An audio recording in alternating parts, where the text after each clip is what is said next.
সোয়াপুর বাজারের বণিক সমিতির নির্বাচন মাত্র শেষ হয়ে গেল।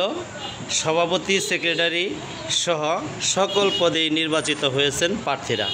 এমতো অবস্থায় সোয়াপুর বাজারের মিষ্টির দোকানের মিষ্টি রয়েই গেল। কেন রয়ে গেল আসলে এইটাই বোঝার বিষয়। ভাই, আপনি তো দেখা যাচ্ছে যে খাপ খুব সুন্দর করে সাজিয়ে রাখছেন। মিষ্টি কয় কেজি বিক্রি করছেন?